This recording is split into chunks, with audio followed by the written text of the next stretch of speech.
Bismillah, alhamdulillah, wassalatu wassalamu ala rasulillah wa ala alihi wa sahbihi ajma'in, amma ba'd. Baik, pada video kali ini saya akan menjelaskan tentang cara melakukan uji regresi dengan aplikasi SPSS, di mana uji regresi ini terdiri atas 3. Yang pertama adalah uji T atau uji parsial, kemudian uji F atau uji simultan, dan uji R-square atau coefficient determinasi. Adapun caranya, yang pertama kita klik analyze, kemudian kita pilih regression, kemudian pilih linear. Setelah itu kita reset dulu, kemudian kita pindahkan variabel kepuasan kerja itu variabel Y ke bagian dependent, dan sisanya variabel X1, X2, dan X3 ke variabel independent. Kemudian setelah itu langsung OK.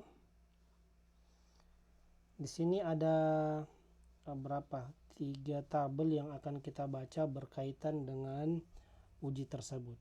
Yang pertama, untuk uji parsial atau uji T, kita membaca tabel coefficient. Saya copy dulu.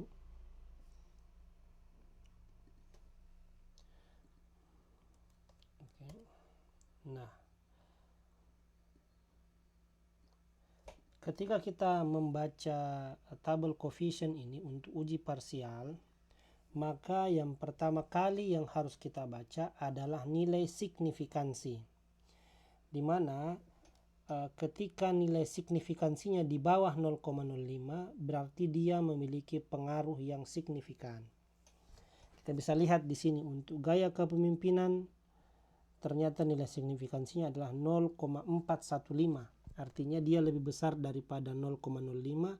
Artinya dia tidak memiliki pengaruh. Artinya gaya kepemimpinan tidak berpengaruh terhadap kepuasan kerja. Kemudian yang kedua, locus of control, itu nilai signifikansinya adalah 0,17. Artinya dia nilainya di bawah 0,05. Artinya locus of control berpengaruh terhadap kepuasan kerja. Dan yang ketiga adalah kompleksitas tugas, nilai signifikansinya adalah 0,109. Dia juga ternyata di atas 0,05, artinya kompleksitas tugas tidak berpengaruh terhadap kepuasan kerja. Nah, itu adalah cara yang pertama. Cara kedua, kita bisa lihat dengan menggunakan atau membandingkan T-hitung dengan T-tabel, di mana T-hitung ini kita dapatkan melalui aplikasi statistik di bagian tabel T ini, seperti ini, yang akan kita bandingkan dengan T-tabel yang telah kita download.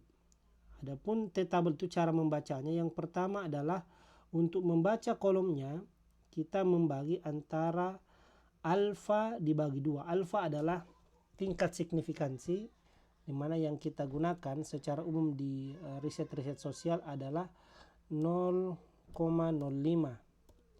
Kemudian kita bagikan 2, nilainya adalah 0,025. Oke. Kemudian yang berikutnya, untuk barisnya kita bisa melihatnya dengan mengurangkan jumlah data atau sampel, kita sebut dengan N, kemudian dikurang dengan K. K itu adalah jumlah variabel X dan dikurang 1. Di mana pada data kita ini kita memiliki 30 sampel, artinya N-nya adalah 30. Kemudian K-nya adalah jumlah variabel X. Kita punya 3 variabel X, gaya kepemimpinan, locus of control, dan kompleksitas tugas. Berarti di sini 3, kemudian 1, artinya barisnya kita akan melihat pada baris yang ke 30 kurang 3 kurang 1, artinya 26. Nah, kita bisa cek di T-tabel. Yang pertama, untuk kolomnya kita menggunakan kolom alfa bagi 2 0,025. Berarti kolomnya adalah kolom yang ini, 0,025 ini. Kemudian setelah itu barisnya ke baris ke-26, di mana 30 yang merupakan jumlah data dikurang 3 variabel X, kemudian dikurang 1, artinya 30 dikurang 3 dikurang 1, artinya 26. Berarti posisinya di sini. peririsannya ada pada bagian ini ya, kita lihat berarti dia nilai tabel T-nya atau T tabelnya adalah 2,056. Kita kembali ke T tabelnya adalah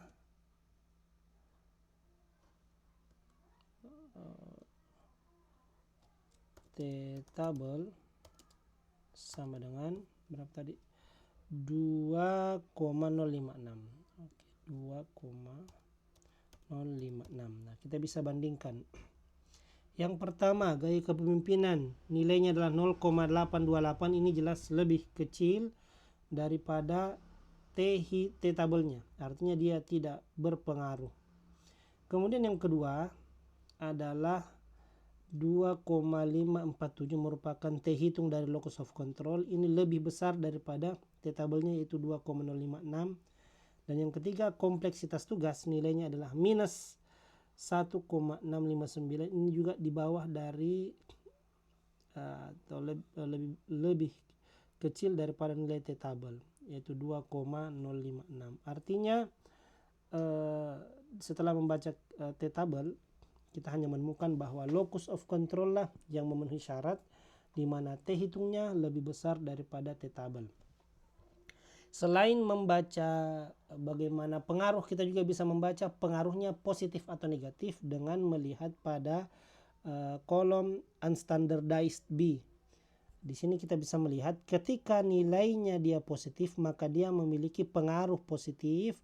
Sedangkan ketika nilainya negatif seperti ini, maka harusnya ketika dia memang memiliki pengaruh setelah membaca nilai signifikan, berarti di sini nilainya adalah atau pengaruhnya adalah pengaruh negatif.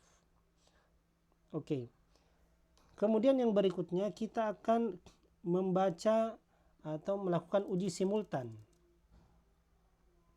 Oke, uji simultan itu kita akan membaca atau mengambil data dari tabel ANOVA. Kita copy dulu tabel ANOVA-nya. Kemudian kita paste di sini.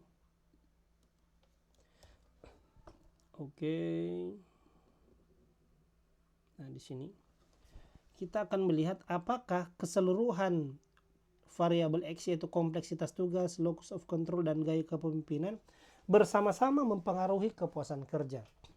Dengan melihat nilai signifikansi, ketika nilai signifikansi di bawah 0,05, maka dia berpengaruh secara simultan.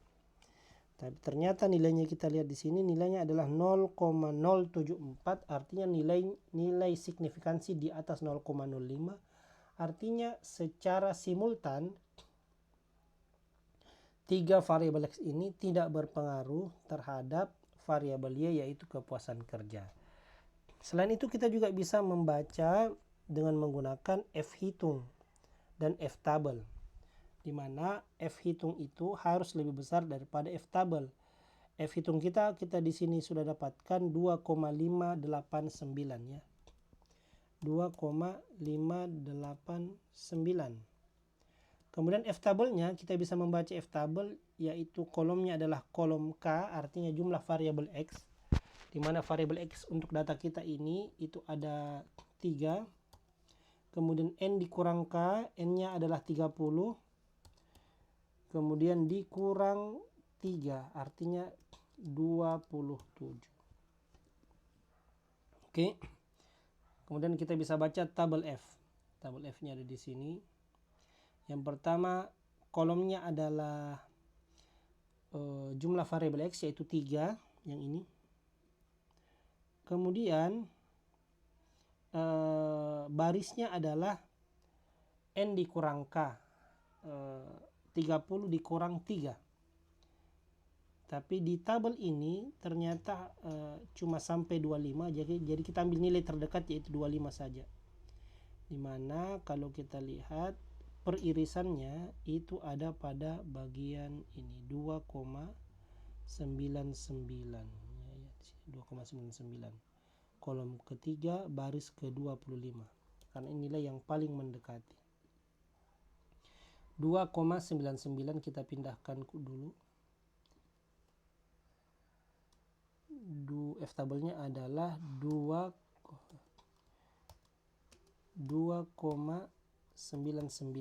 Nah, ternyata kalau kita lihat atau kita bandingkan hasilnya, F tabelnya malah lebih besar daripada F hitung. Artinya sama atau konsisten nilainya ketika kita membaca nilai signifikansi, yaitu 3 variabel X ini tidak berpengaruh secara simultan terhadap variabel Y. Nah, seperti itu. Kemudian yang terakhir yaitu uji koefisien determinasi. Koefisien determinasi ini akan melihat sejauh mana variabel-variabel X itu mampu menjelaskan variabel dependen dengan melihat tabel R-square. Nah, tabel R-square ini kita bisa dapatkan pada tabel model summary. Kita copy, kemudian kita pindahkan di sini. Nah, kita baca nilai R-square-nya yaitu 0,23. Jadi R-square-nya itu adalah